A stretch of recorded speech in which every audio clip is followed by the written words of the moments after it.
તો મિત્રો, સ્વાગત છે તમારું મારા વિડીયોમાં। રામ રામ ને સીતારામ બધાને। આજે અમારા લીલિયાનો કાર્યક્રમ છે। તો પ્રથમ તો આપણો જય ભોજલરામ બાપા, જય શ્રી કૃષ્ણ બધાને, જય માતાજી।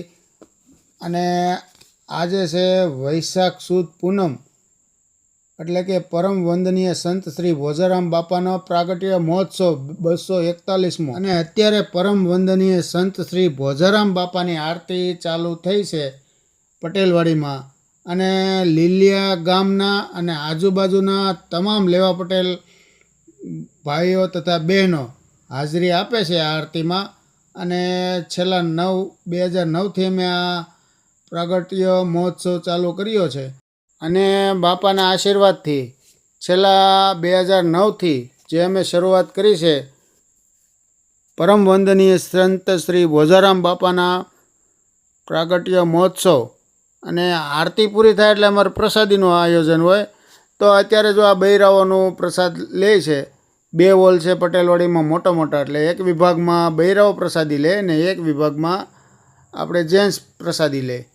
તો અમારે આ ભોજરામ બાપાના આશીર્વાદથી 2009થી અમે લીલિયામાં લેવા પટેલ વાડીમાં અમે આજુબાજુના ગામ સહિત લેવા પટેલ ભાઈઓ તથા બહેનો તથા બાળકો હાજરી આપે છે। અને આજે તો અમારી તારીખ છે 1/6/2026। અને આજે જો મહોત્સવમાં આરતી શરૂ થઈને પછી પ્રસાદીનું અત્યારે ચાલુ છે। હવે હું તમને આગળ બતાવીશ કે ભાઈઓની પ્રસાદીની વ્યવસ્થા। જો આ અત્યારે અમારે એક હોલમાં બહેનોની પ્રસાદી લેવાનું હોય ને અત્યારે જો આ ભાઈઓની પ્રસાદી લેવાનું, 2 અલગ અલગ જ પટેલવાડીમાં મોટા હોલ છે એટલે 2 અલગ અલગ જ પ્રસાદી લેવાનું હોય। સરસ મજાની વ્યવસ્થા, અને 1000 માણસ અહીંયા પ્રસાદી લે છે।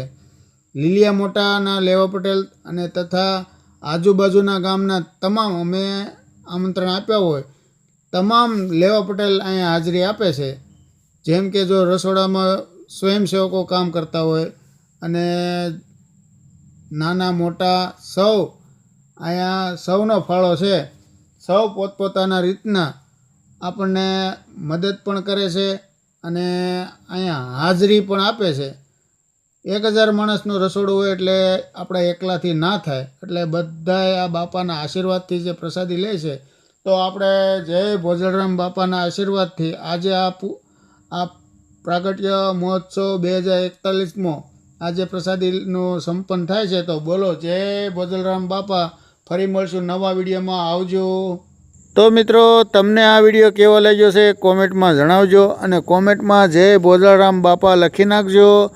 અને આ વિડીયો હવે આપણે અહીંયા પૂરો કરીશું। રામ રામ ને સીતારામ બધાને, જય ભોજરામ બાપા, આવજો।